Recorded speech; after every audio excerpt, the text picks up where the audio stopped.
Trade कर सकते हैं, उसके पीछे का लॉजिक क्या है। आज बहुत ही अच्छा मार्केट था मॉर्निंग आवर में, अगर हम लोग देखेंगे नो डाउट गैप डाउन खुलने के बाद इमीडिएटली नो डाउट एक फ्लैट मार्केट था और हम लोग एक्सपेक्ट कर रहे थे इसके नीचे एक क्लोजिंग देने के बाद हम लोग सेल करेंगे, लेकिन इमीडिएटली ऊपर जाने के बाद कल हम लोगों ने क्लियरली डिस्कशन किया था 33,450 के ऊपर एक कैंडल अगर क्लोज कर देता है, एनी कैंडल अगर क्लोज करता है, आपको 50-60 रुपये स्टॉप लॉस डाल के बाइंग का मोमेंटम मिलने वाला है। वो बाइंग मोमेंटम आपको 50-60 रुपये इमीडिएटली मिल सकता है, 550 तक जा सकता है, 33,550 या 600 तक जा सकता है। अगर हम लोग देखेंगे 600 ये पहुंचने के बाद मैं एक काम करता हूँ, कल का एनालिसिस इतने लोग देखे नहीं है या फिर और एक बार देखने के लिए मैं उसको छोटा सा क्लिप यहाँ पे अटैच कर देता हूँ, सो दैट आपको समझ में आएगा किस तरीके से हम लोग बाइंग मोमेंटम भी कैप्चर कर सकते हैं। मैंने आपको एक पॉइंट बताया था कि वेट कीजिए, एक्सपायरी के दिन वेडनेसडे के दिन हो गया, नियर टू एक्सपायरी हो गया, हम लोग को अगर मोमेंटम 50-60-70 रुपये भी मिल जाता है, it will be direct momentum, कोई थीटा टिके का ज़्यादा टेंशन नहीं होगा क्योंकि टाइम वैल्यू कम होंगे, तो एक अच्छा मोमेंटम मिल सकता है। 450 के बाद जितने लोग बाई किए होंगे एक अच्छा मोमेंटम मिला होगा। पहले मैं वो वीडियो आपको प्ले करा देता हूँ कल का एनालिसिस का कुछ पार्ट, फिर हम लोग कंटिन्यू करते हैं। नो डाउट कल एक्सपायरी है तो हम लोग थोड़ा सा मोमेंटम एक्सपेक्ट कर सकते हैं। कौन से कंडीशन में मोमेंटम आ सकता है, चलिए हम लोग डिस्कशन करते हैं।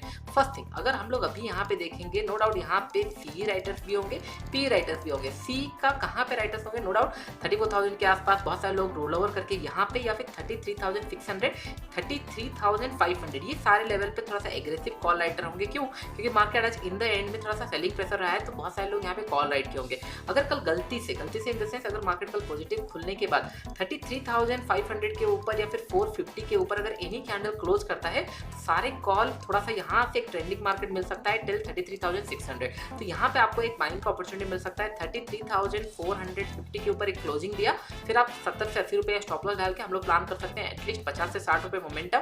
अगर इंस्टेंटली आप चाहते हो उसके बाद अगर ये 550 या 600 तक यहाँ तक पहुंच सकता है, इसके लिए मार्केट को फ्लैट खुलना पड़ेगा और इस तरीके का मोमेंटम 450 के ऊपर एक कैंडल क्लोज देना पड़ेगा। यहाँ पे अगर देखेंगे 400 ये टच करके रिटर्न आ गया, तो 450 के ऊपर अगर एक कैंडल क्लोज देता है तभी हम लोग एक बाइंग मोमेंटम एक्सपेक्ट कर सकते हैं। दैट टू एक डायरेक्शनल थोड़ा सा मिल सकता है, एक आवर के लिए हो सकता है या फिर डे एंड तक यहाँ तक पहुंच जाए, इस तरीके का मोमेंटम एक्सपेक्ट कर सकते हैं। अभी आपको समझ में आ रहा होगा किस तरीके से यहाँ पे कैंडल क्लोज करने के बाद 450 इमीडिएटली आपको 60-70 रुपीज का मोमेंटम मिला टिल 550 तक। मैंने आपको बताया था 600 तक एक रेजिस्टेंस था।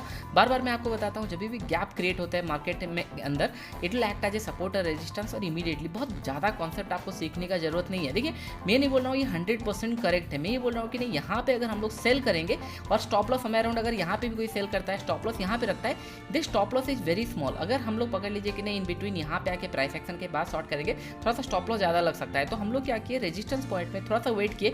यहाँ पे अगर 5 मिनट चार्ट्स में कहीं पे भी एक नेगेटिव कैंडल बना होगा, अगर वहाँ पे भी शॉर्ट करते हैं, स्टॉप लॉस छोटा हो गया और हम लोग को प्रॉफिट बहुत ज़्यादा मिला। हो सकता है ये रिवर्सल चला जाए, आपने 2 बार ट्राई किया लॉस हुआ, थर्ड टाइम आपको 1:3 मिला, और 10 बार आपने ट्रेड किया, 3 बार 4 बार आपका प्रॉफिट हुआ, 2-3 बार लॉस हुआ और कुछ टाइम ब्रेक इवन, इस तरीके से आपको रिजल्ट मिलेगा। इन द एंड में जब तक आपका रिस्क टू रिवॉर्ड सही है आपको प्रॉफिट मिलता जाएगा। आई होप ये पॉइंट आपको समझ में आ रहा होगा। चलिए हम लोग थोड़ा सा मंथली देखते हैं। काम करता हूँ मंथली एनालिसिस में आपको इन डिटेल्स में फ्राइडे के दिन करके दूंगा या फिर सैटरडे के दिन, क्योंकि लास्ट टाइम हम लोग डिस्कशन किया था मार्केट 3 वीक से एक रेंज के अंदर बना हुआ है 3 मंथ से, तो इस बार ये मोमेंटम करने वाला है। तो इसके लिए जिस साइड भी ये मोमेंटम करेगा, हो सकता है ऊपर की तरफ करे, नीचे की तरफ करे। अभी ये नीचे की तरफ मोमेंटम करेगा और मैंने आपको ये पॉइंट बताया था समय अराउंड ये लो के आसपास कहीं पे ये क्लोज करेगा, तो एक अच्छा मोमेंटम यहाँ पे बना रहा। अभी ये कंटिन्यू कर सकता है और एक मंथ।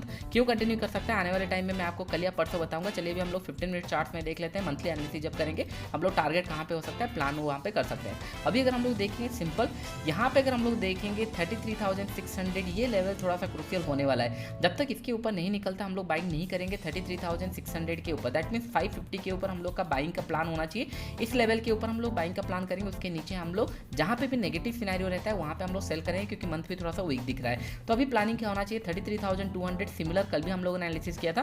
33,200 के नीचे अगर कैंडल क्लोज करता है हम लोग 100 रुपये 70 से 80 इंट्राडे के लिए, अगर आप पोजिशनल ट्रेड कर रहे हो तो नो डाउट थोड़ा सा 100 रुपये मैक्सिमम 100 या 100 रुपये 150 रुपये का स्टॉप लॉस डाल के हम लोग प्लान कर सकते हैं। टारगेट फर्स्ट 33,000 होना चाहिए, उसके बाद फिर ये लो रिटेस्ट करने के लिए आ सकता है 33,800 तक। यहाँ पे पोजिशनल इंट्राडे के लिए हम लोग 33,000 का प्लान कर सकते हैं अगर इसके नीचे कैंडल क्लोज करता है। आई होप ये पॉइंट आपको समझ में आ रहा होगा। इसके बीच में ट्रेड मत प्लान करना 33,400, 33,300, 33,450 ये सारे लेवल पे और ट्रेड प्लान मत करना। इधर 550 के ऊपर या फिर 200 के नीचे क्लोजिंग चाहिए, तभी हम लोग ट्रेड प्लान कर सकते हैं इंट्राडे के लिए।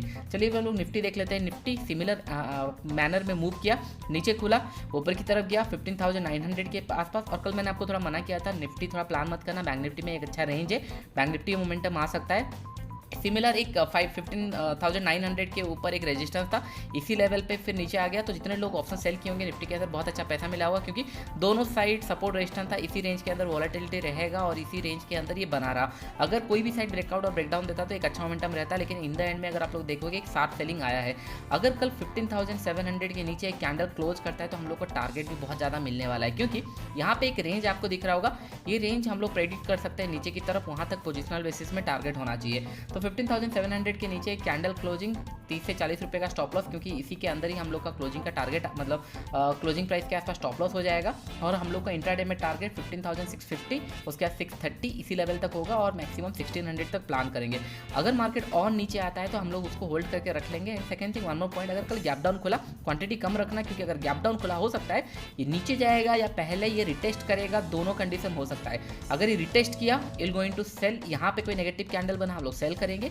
अगर ये कंटिन्यू गया तो हम लोग कुछ क्वांटिटी में यहाँ पे ये ट्रेंड मिस भी नहीं करेंगे। लेकिन इशू कहाँ होता है, यहाँ पे अगर आप फुल साइज क्वांटिटी ऐड कर लोगे, इमेजिन करो यहाँ पे आपने फुल क्वांटिटी ऐड कर लिया, ये अगर रिवर्सल होगा तो आप लोग ज़्यादा टाइम होल्ड नहीं कर पाओगे। हो सकता है 1 या 2 दिन के बाद ये ट्रेंड नीचे की तरफ आ जाए, लेकिन ये जो मोमेंटम रहेगा यहाँ पे आपने बहुत बड़ा पैसा लूज कर दोगे और होल्ड नहीं कर पाओगे। सबसे बेस्ट यही है, अगर आपके हाथ से ऑलरेडी प्रॉफिट जा चुका है, आज अगर आप लोग के पास सेलिंग का पोजीशन नहीं है, well and good, no issue, लेकिन यहाँ पे खुलता है तो हाफ क्वांटिटी, सो दैट अगर ये रिवर्सल गया will not going to lose much. और यहाँ पे अगर कोई नेगेटिव बनाया कैंडल, क्योंकि ये आपको कंटिन्यूसली सपोर्ट एरिया की तरह काम कर रहा है, अगर यहाँ पे रेजिस्टेंस बनाया तो इट कैन कंटिन्यू, तो यहाँ पे हम लोग फिर फुल क्वांटिटी में सेल कर सकते हैं, क्योंकि स्टॉप लॉस भी रिमेन सेम। इस तरीके से मैं पोजीशन साइजिंग मैनेज करता हूं, सो दैट अगर हाथ से प्रॉफिट निकल चुका है तो क्वांटिटी कम कर लो। अगर कल फ्लैट खुलता है तो किसी के हाथ से प्रॉफिट निकला नहीं है तो इट्स बेटर 1700 क्लोज करने का, 700 के नीचे क्वांटिटी फुल साइज में ट्रेड कर सकते हैं।